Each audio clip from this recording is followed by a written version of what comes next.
Yes, guys, welcome back to the Everton career mode. We've got another exciting edition, or that's what I'm going to call it anyway.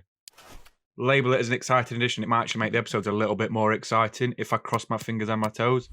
But yeah, we're back for episode 21 today. We've got quite a lot going on today. We'll have a look at the right back position because it's a little bit faulty. It's a little bit faulty. Like Holgate's doing a decent job there. Coleman's struggling a little bit because he's about 70 years old. I think we just need a new right back. I know it sounds daft. I've seen the comments and I think it's either Lamptey, who I signed in the Fulham one, or Jeremy Frimpong. And I think this is the guy we want. That's how he says it, by the way. Not trying to be offensive. That is how he says it in the meme. I just don't have access to it. But £42.5 million release clause essentially. Not a bad little release clause. We could probably go for that. I don't know what overall he is though yet. It'll be like an 80. I'd imagine. So we'll try and talk him down a little bit. I've had a look on FIFA and I think he's like 28 million he's valued at the start of the game. So hopefully he's like 35. I'll offer about 30. I should have probably paid the release clause to be honest because 42 mil for Jeremy Frimpong doesn't sound bad whatsoever in the slightest. So we'll offer the transfer fee. Let's see what we're going to offer. £30 million. I swear he's like the... What manager is he? I swear he's another club's manager and like 5 players' agents. How weird is that? He's so sus. I think... What team did we play in the Champions League? I think he's the Bayern manager on this game. We haven't played them yet. I probably shouldn't be saying that because that's an episode from the day, but I swear he looks like the Bayern manager, weirdly. It's very weird, but yeah, we're trying to offer a transfer fee. £41.5 million. We should have played the release clause. We want £46 million for him. The release clause is cheaper, you fools. Let's see if I can save some money.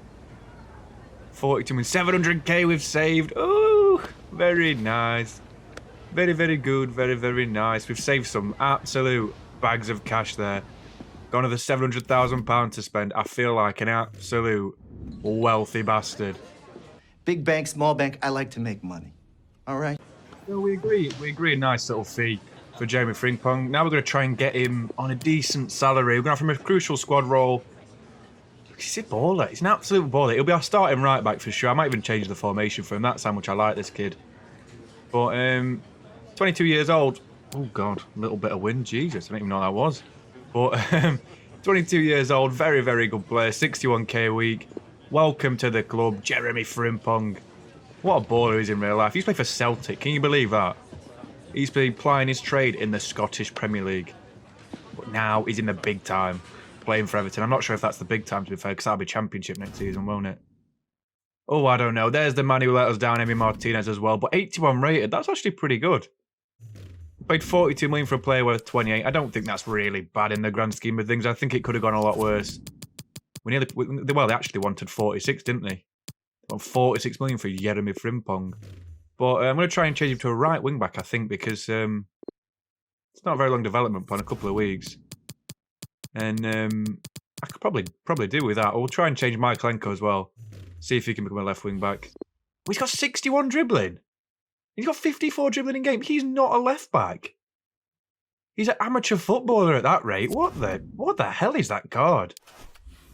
Jesus, I've got better dribbling than that. My God, I don't understand that. How weird is that? But yeah, we're going to offer Alan a contract hour. He's only got 6 months left. And he's genuinely my favourite player in this team.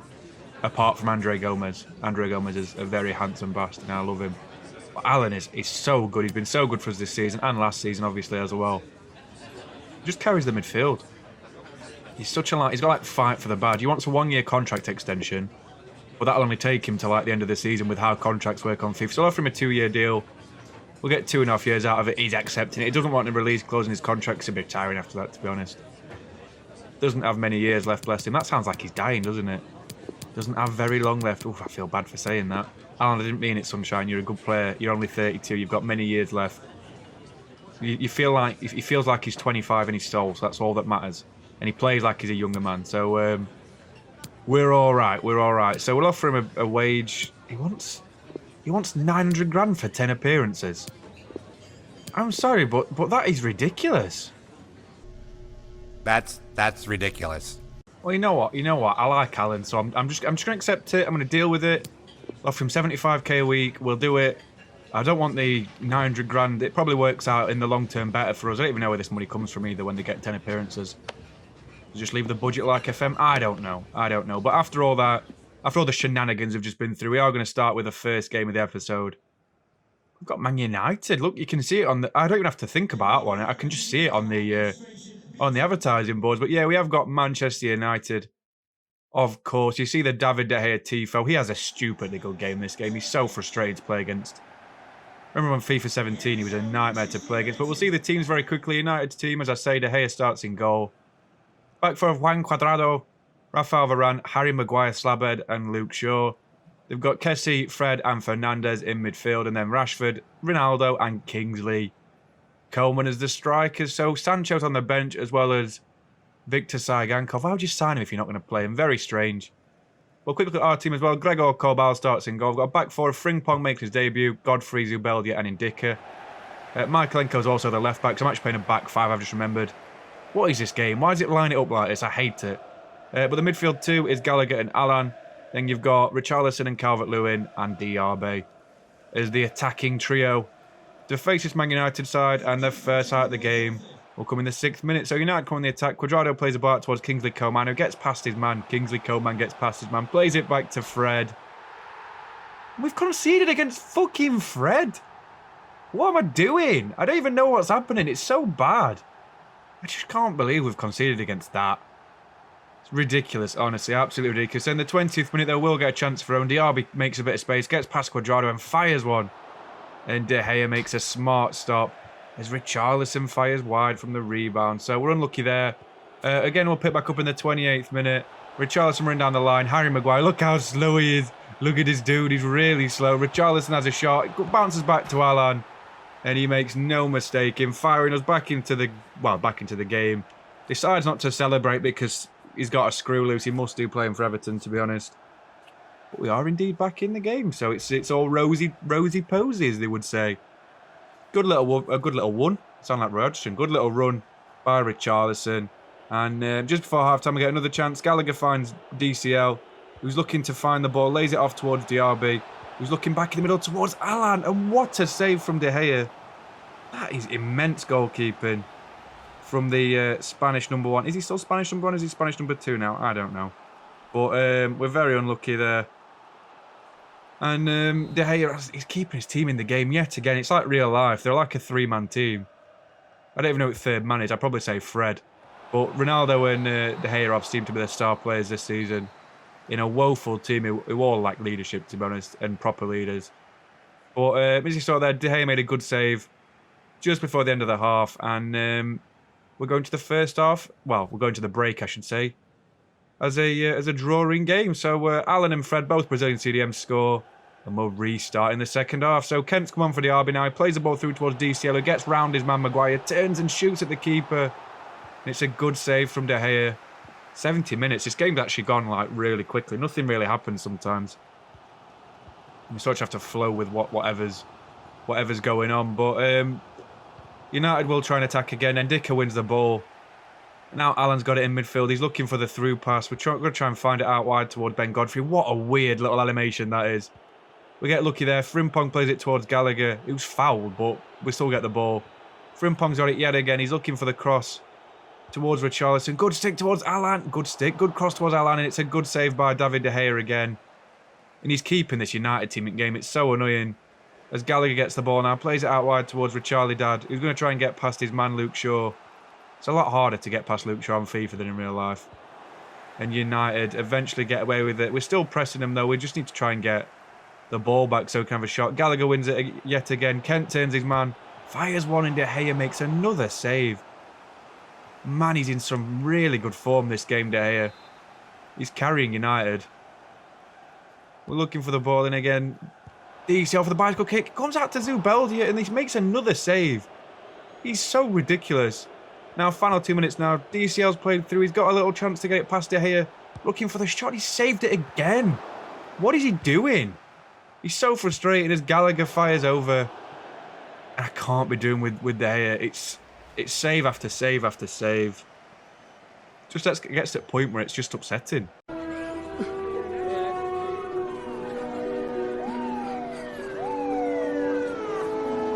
think I'm sad that I know we've just dropped points against like a mid-table team, and it's just depressing. We're like a top 4 team, and United are so mid-table it's not even funny. That's not even Ralph Ragnick, to be honest. But quick at the match stats. 0.8 expected goals to 6.3. 15 shots. Are we having a laugh? Because I don't find this very funny. I'm not a happy bunny about this. I'm actually quite frustrated. 15 shots to 2. It's not like Kobal could have saved their shot. But come on, De Gea was mad. 10 rating. He was literally popping off last game. 10 saves. Fred got an 8.6 and he played on left wing. What is happening to this club? We can't keep a clean sheet to save our lives. Frimpong had a good game in his debut. Alan was fantastic, as you'd expect. And Moussa Diaby, he was alright. He was alright, I guess. No, he was really good before he had to be replaced. And it's just disappointing. It's disappointing Just a quick couple of questions. to draw against a team like that. Literally like mid-table fodder. They're no better than Crystal Palace or Burnley. Just depressing. But yeah, quick press conference again. They're going to ask us some stupid questions. I don't know if they think it's a decent result. I'm very frustrated though. They ask me, am I frustrated about that result? Yeah. Very frustrated. I couldn't be more annoyed if I tried. It's just maddening when you draw against teams like that. Who park bus, use Harry Maguire, and we can't even beat them. It's like they've got a 2-0 handicap already playing Harry Maguire. But that was, of course, the end of that game. Bit of a disappointing one, as I say, but we're going to move straight into the second game of the episode. We're back at Goodison Park for this one. We see the Richarlison tifo, so you know it's home. It just feels like home. Hits different, as WWE would say. And we have got Chelsea. So, difficult game. We'll start with the team. Kobal starts in goal. Our back 5 is Frimpong, Godfrey, Zubeldia, Evan and Dicker, and Callum Styles for the dribbling. Midfield 3, Dele Alli and Alan. I think it's midfield 2, actually. Then the forward line of Richarlison, Moussa Diaby, and Calvert-Lewin. So, strong team yet again. And we'll start with the first highlight. So, it's straight from kickoff. That pass is beautiful, by the way. I love doing it. Alan does really well there. Moussa Diaby gets past Reece James. Literally, like, he's not even there. It's actually quite funny, to be fair. Gets straight past his man again. Shot against Mendy, who makes a smart stop to his left-hand side, and Chelsea get the ball away. So, 30 minutes now. Dele Alli is looking for the overlapping run of Richarlison, who gets past Andreas Christensen. Can he fire it past the keeper? Yes, he can. What's happened to Mendy's hands? What the hell? Where is his hands on that goal? Honestly, I don't know what's happened there. That is woeful from Mendy. What is he doing? Look at this. Look at his hands. He's got no hands. It's a great finish by Richarlison. We're indeed 1-0 up. Then in the 28th minute, Dele Alli's looking for the pass towards DCL, who turns his man again, gets past Christensen. He only has the keeper to beat. And this time, Mendy makes amends for his shocking keeping for the first goal. So, about 7 minutes for half time now. Lukaku plays the ball out wide towards Reece James, who crosses the ball in backsink towards Pulisic. Frimpong can't get their header, and he fires it past Gregor Kobal. No chance again from our Swiss #1 goalkeeper. I'm just disappointed again. I just concede the worst goals imaginable. He's celebrating with not Thomas Tuchel. I mean, who the hell is that? What a weird little character figure they've got for him. But yeah, 1-1 at half time. Not a bad half, but not a great half either. We're a better team than Chelsea. They are our rivals for the top 3, though. So we'll pick back up in the 84th minute. Chelsea get another chance. Been a very boring second half. Vega plays the ball out wide towards Rafael Guerrero. Flips it back stick towards Lukaku. And Kobal makes a strong save. So I only showed that because I'm going to show the counter-attack here. Demarai Gray plays it to Alan, who turns his man. It's a quick 1-2 between the two. Quick 1-2 between the two. See what I did there? Alan plays the next ball. Straight through towards DCL. He's past the player. The keeper makes a good save. And Edouard Mendy makes another strong save. Now Reece James has got it. He's got a lot of pressure on him. We're going to try and close down the keeper. His kicking is notoriously dodgy. We do win the second ball. Mount wins it back. He plays it straight towards Mendy again. What are they doing? We flick the header back towards Andre Gray. Demarai Gray, and he's blown the whistle. What are you doing? What are you doing, man? And we get the draw, but I don't want the draw. We're drawing against every team going, every Tom, Dick and Harry team. It's ridiculous. Such an English expression, that. A British expression. Tom, Dick and Harry. But it's so frustrating. I'm livid with the referee. I don't know what he's doing. I'm not happy with him whatsoever. But, yeah, a bit of a disappointing result. And we're going to quickly flee into the third game. I feel like a Pokemon trainer. We're going to flee. into the third game. And we have got their mighty Sheffield United. We're going to see what sort of game we have here. And we are at Bramall Lane, a very hostile environment. So it's quite weird to see them back in the Premier League. Then again, they might do it in real life. They are in the playoffs, of course. And they're a decent enough team, Bramall Lane, Sheffield United when they play at Bramall Lane. So we'll see our team. We've got Kobal in goal. We've got back five of Frimpong, Holgate, Alan, Ndicka and Michaelenko. We've got midfield two of Conor Gallagher and Andre Gomez. We've got a forward line of Damari Gray, Richarli Dad and Lucas Nemecha. So strong team yet again. Andre Gomez is a baller, by the way. I don't even care what anyone says. He's such a player. At least he used to be in real life before he got injured by Son. So we start in the 7th minute of the game. Richarlison's looking for the pass towards Nemecha, who gets past Johnny Egan and fires it, and it's wide of Verip's goal. We're playing against a 68 rated keeper. How are you not scoring that, Nemecha? You chicken nugget. Come on. I'd miss anyway. That's the point of the story. It's not a great finish by Lucas Nemecha, but they do get a goal kick. They are going to play out from the back, so we are going to get a highlight, as you can see. Coming forward with the ball, Gomez plays it out wide towards Ender Stevens. It's a quick 1-2, and it's another 1-2 as well. Ender Stevens is through on goal. I can't even get near him. He just fires it into the top corner past Gregor Kobal. He just sticks his leg out because that's what keepers do on this game. They're like designed to be shit. It's a little bit frustrating, but there's not much I can do about it. I'm not watching celebrations. Absolutely no to that. So we do get the kick-off, though. Andre Gomez is bursting through the midfield, but he is indeed tackled by the Sheffield United defender. So now Michaelenko's coming forward with his 61 dribbling, looking for the through ball, finds Greg. He's looking for the whip in towards Nemecha, and it's blocked again. Play back towards Andre Gomez, and he fires it past Verips, the former Holland youth keeper. I don't even know if he is, by the way. I'm just making that one up. I know he's playing Dutch League because he's Dutch, so that makes sense to me. But it's a great finish by Andre Gomez. He was a baller. I don't care what anyone says. He's literally worldy.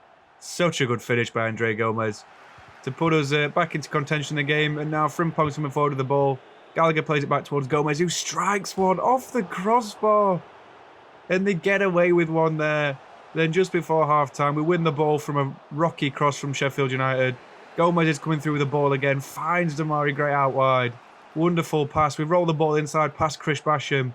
Chris Basham, that's an odd name to say. And Andre Gray fires it across Veribs to put us 2-1 ahead just before half-time. Does a little Rooney celebration, knocks himself out in the process. And we're deservedly 2-1 up. Andre Gomez, by the way, this game. What is he on? Is he on? Do you reckon he's on like steroids or something like that to make him perform better? Honestly, he's literally running like a box-to-box mountain juggernaut of a player. He's like Prime Zidane this game, but better. Because he's actually like not overrated in real life. Oh wait, that's a bit of a controversial statement. I shouldn't start with controversial statements, but great little goal. Richarlison picks up the ball straight from the kickoff though. Plays towards Lucas Nemecha. He's got to beat the keeper now. And he rounds him. Look how good that is. That is so good. Oh my God. What a tasty bit of skill from Lucas Nemecha. Look at this. So good and tasty. Tell you what, you don't teach that. That is learned. I mean, teaching is learning, but yeah, that is learned from his own like intuition of how good he is. You can't teach a skill like that.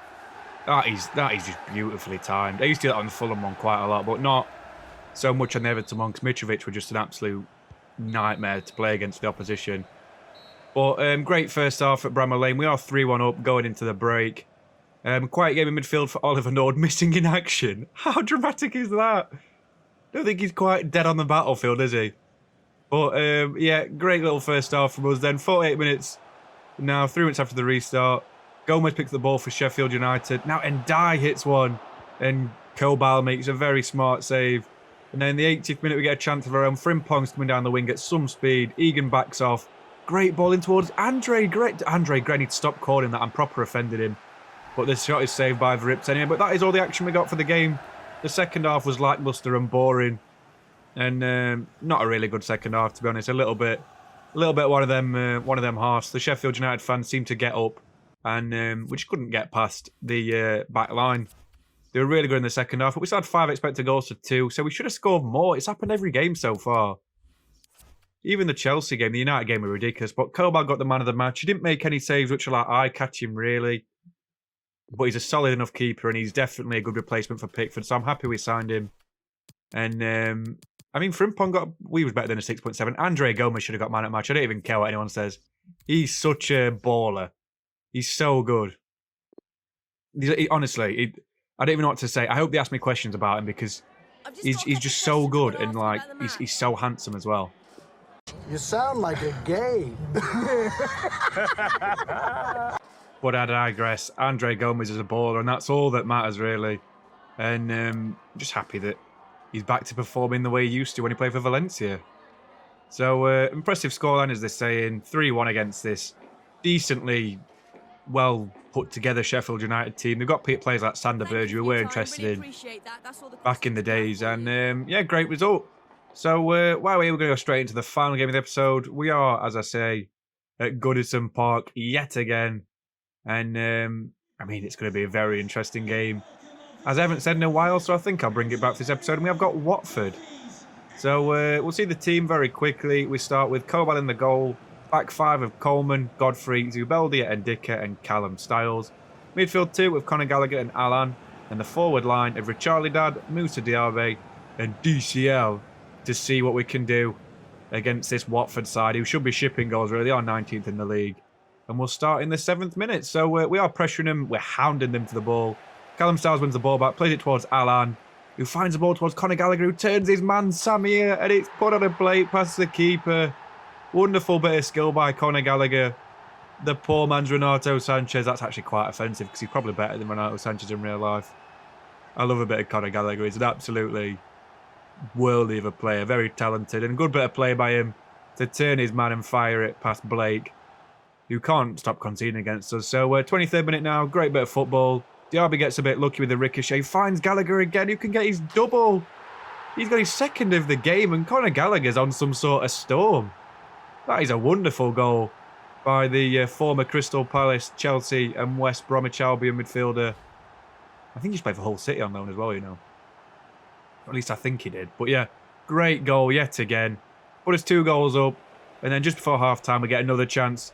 Calvert-Lewin, you can see the run. He's looking for Diaby. He's got one man to beat. Gets past Sierralta.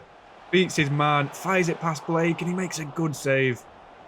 As Richarlison fortunately gets a corner. I thought I scored then, to be fair. But we are looking for Calvert-Lewin in the middle, as always. Diaby fires it towards him. And the last touched off a Watford man. So second corner in a row now. Richarlison looking for DCL yet again. Can we get one just before half-time? Great ball in. He's beat his man. He's beat the keeper. He's put us 3-0 up. That is a nice bit of play. That is saucy. Beautiful bit of play by Calvert-Lewin, and Richarlison with another assist.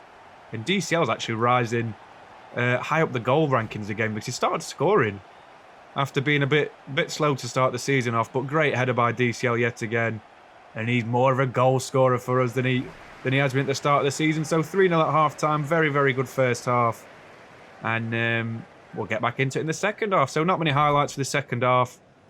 But 72 minutes, Watford will get a chance. Suke plays the ball towards Dennis, who forces the keeper into a good save. Kobal, very good goalkeeping there. As we make a sub, we bring off Coleman, the captain, and bring on Jeremy Frimpong, who's been really good to start off with, to be fair. As Kobal collects the corner very well. Looking for the fast attack now. Godfrey picks it up, plays it out wide towards Conor Gallagher. Can we get another one now? Out wide towards Richarlison. Alan's on his own in the middle. Great ball in. And Alan, great save by the keeper, Diaby. What a finish. Oh my God, he's got 2-star week 4. He's doing that. What a player. He's taunting Gnabry because we've got Bayern Munich in the next game of the episode. Well, sorry, of the season. In the next episode. And that is a wonderful bit of play by Diaby on the weak foot, the right foot, which he's notoriously not very good with, to put us 4 goals ahead. And that is the end of the game. No final whistle, just a straight cut, straight towards the end of the game. And that is a very, very good result, that. I'm really, really pleased with that.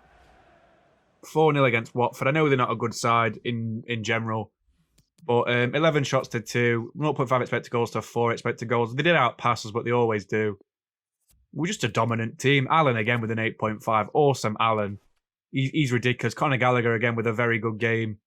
He's becoming more and more like the player we need him to be in Renato Sanchez's absence. And if we do ever end up getting a 3rd season out of this, he'll for sure start in midfield with Renato and Alan. So, yeah, great result again. I can't even emphasise how good it was. Diaby was great. Richarlison, Calvert-Lewin, and obviously Conor Gallagher. Really good performances all around. But I'm really happy with what we've done this episode. So we drew against two of the big teams. We beat two of the smaller teams. And the signing of Frimpong, I think, along with Kobal, could really change our fortunes in the season. As we have got Bayern Munich in the first game back next episode. And it is in the UCL round of 16. So to avoid doing a face reveal and press-ups or whatever the challenges were, we've got to beat Bayern to get to the quarterfinals. That's the big test we've got. And we'll have to see how we're doing that. That's going to be horrendous. Really, really hard. Quick look at the table as well, just before the end of the episode.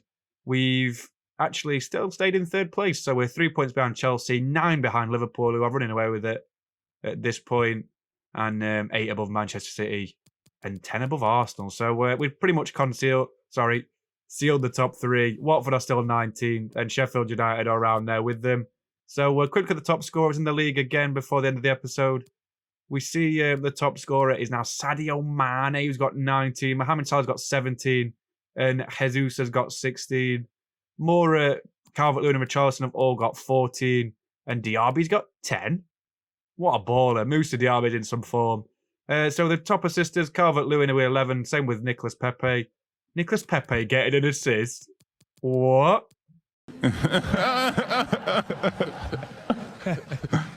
But quick look at the clean sheets as well. I believe we've got one now for our number one. Kobal's been very good since he's come in, to be honest. He's not made any major mistakes or any mistakes in general, to be honest. But we'll have a look at the next episode, and we've got a home game to start off with against Bayern Munich in the UCL, an away game at the Tottenham Hotspur Arena or Stadium, whatever the fuck it's called. Not quite sure. They've got an away game at the Etihad. That's going to be horrendous. And then to finish off the episode, we've got a home game against the Hammers, West Ham United, for a very entertaining climax of the episode, I guess, because they're a very good team. But the main talking point is Bayern Munich in the round of 16. Let's see what we can do there. That'll be very difficult indeed, but I really appreciate you watching. Please like and subscribe, and I'll catch you the next one. Cheers.